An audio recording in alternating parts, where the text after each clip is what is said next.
All right, y'all, we're back here with some more Gekishin Squadra information.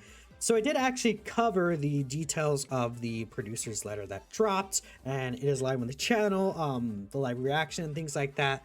But I just want to go ahead and compile some of the information. There are some extra details that is given on the new website. There's even a Discord server that's available for Gekishin Squadra if you want to go ahead and join that. I feel like it might be unhinged. It's the first official like Discord server for a Dragon Ball game, so that's going to be very interesting. Now, again, the website is not live here, and there's actually a way for you to go ahead and register for the upcoming network test that is next week. And again, we'll be talking all about it. But here is the official website here. Definitely actually I'm going to bookmark this. Now, again, we can see the network test. We can click that open on the side. Obviously, that's the biggest thing here.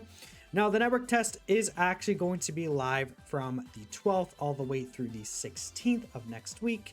If we take a look here at the little breakdown right here, the test period, I can't even talk, Thursday, June 12th through Monday, June 16th, in the UTC time specifically. The scheduled period may change. Now, again, this is a decent amount of days, 4 days in total for you to go ahead and try Project Multi. I'm going to try and get gameplay on there. Really funny. I'm actually not in town during this time, so I'm going to try to figure out my best to see what I can do for y'all. But again, you are able actually to do this on PlayStation 5, PlayStation 4, Steam, the App Store, Google Play, so mobile devices. It's probably how I'm going to play over the weekend, honestly. And then Nintendo Switch as well. You're able to actually do this on the Switch, which is really cool. I assume when a game officially is like out and things like that, it'll probably be on the Switch too, or at least eventually be put on the Switch too. Now, unfortunately, Xbox players, there's no details about it coming to Xbox, so I'm throwing my hands up in the air now. I don't know. In the future, it could be, but yeah. And keep in mind that the actual pages will be released at a later date for the Switch, Google Play, and then the App Store. So you're going to have to wait a little longer, but on PlayStation and Steam, they are actually already up. Now, good, we have some useful little tidbits information like what is Gekishin Squadra? It's a 4v4 team battle. If you played Project Multi, you know it is exactly the same game. It's a mobile game. If you played mobile games before, again, it's a 4v4 team battle where you're just kind of duking it out, right? Trying to go ahead and destroy all the godly destructions on each side of the map.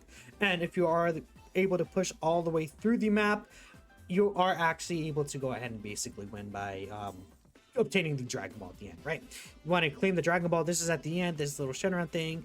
This is actually was very easy to break in the previous network test, so hopefully there's some changes here, and we could even see more how to play. There's the 3 different classes, the damage class, the tank class, and technical. It seems like they're going to stick with these 3 different roles, which is fine. I mean, adding more roles in the future could be really interesting, but that's really it. Obviously, that's the official Twitter, and then here's the official Discord that I was talking about earlier. So, I mean, pretty cool overall, like a nice little website. And if you want to see the specs that are recommended, you're actually able to do so right here. So that's cool, right? Again, we could see the audio is in English and Japanese. I had some people ask me, hey, is this actually going to be, an English dub? This will be an English dub for all platforms. I assume so, right? I guess we can double check. And if you take a look here at the bottom, cross-platform progression, and then cross-platform commerce. Everything is here, right?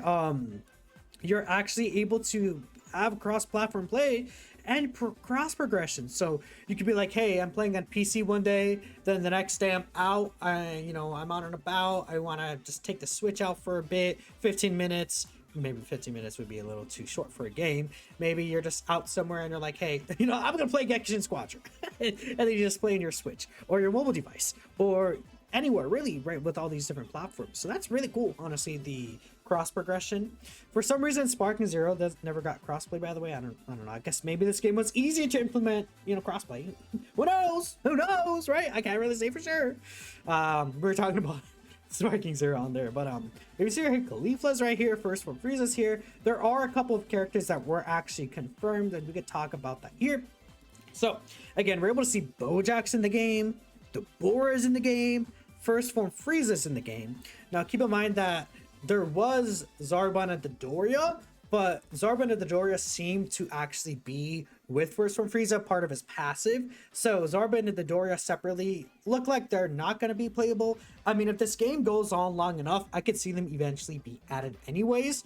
But for now, they are part of first form Frieza's little thing right here, which, you know, I think could be cool, especially for a lot of these minion characters that'll eventually be introduced. Like having them kind of be on the side there could be cool. Like imagine a Demon King Piccolo with all of his, you know, children. I think that could be really awesome. For example, we see here Majub is actually was in the character selection screen. So we have GT, we have Dragon Ball Super stuff. Actually, do we even, well, actually, technically, do we have Dragon Ball Super stuff? Oh yeah, Khalifa's here. I mean, obviously they're gonna add Dragon Ball Super stuff. I guess I shouldn't. It's not even a question. More so like, did they actually show any? At the top of my head, I mean, we have Kaba as a support character, right? So they're touching through all different aspects of Dragon Ball, which is really cool. So I assume on release we'll have everything from each part of the series, which is really cool. Except so far, OGDB hasn't really been touched, but you know, that's kind of how OGDB is. I assume we'll have Daima stuff as well. To keep that in mind. Again, cross-platform and cross-save is coming here. So before I saw, for example, PlayStation was like some of the announced things. Toshi's actually the producer for this game. If you played Dragon Ball Legends, especially, Toshi was super forefront on that game. But another thing is that he used to be Dokkan's producer until about like third-ish anniversary range. So I mean, Toshi has been around for a lot of these Dragon Ball games, but Toshi is actually the chief producer for Project Multi, which is now known as Gekishin Squadra. I should get used to saying Gekishin Squadra, but that's pretty cool. And again, we see the testing period is from June 12th to June 16th, and there's going to be new characters. So I assume they're going to switch out some characters potentially. I mean, I know we saw Zamasu in there, so I guess we can't say for sure. Ideally, they just have all the characters from the previous network test and just add the new ones as well to really spice things up. I think that could be really fun. Keep in mind for the network test, they actually had Great Ape removed. It's going to be implemented again in the future. They're still trying to figure out how to balance it, but they know that the, you know, overall player base didn't really enjoy the Great Ape mechanic because it was intended to be a comeback mechanic, but it ended up being you get the Great Ape and you just straight up win. And the team that was winning could also still just get the Great Ape and just even further win, right? It was super oppressive, so they're still trying to figure out how to fix that. They're going to try out this Divine Draw, which is new rules that are going to be randomly selected at the start of matches. So we see right here, let's say, for example, enemy heroes and any NPCs explode when KO'd, blows away nearby enemies. So I don't know, like a Cyberman explosion, right? There's like EXL Junior, where when you KO the EXL Junior, you get tons of extra EXP. They'll be kind of appearing on the map and flying around and things like that, right? And again, you are able to sign up for the network test on the official sites. I don't know if there's any other information in this though. I think that's pretty much it. Yeah, we're able to see the logo here, the character banner assets, right? That's pretty cool. Dude, that Marvel game, by the way, is gonna be sick as well, by the way. Tons of really cool information to come out, but again, I just wanted to cover this for you guys just because it'd be good to compile this information.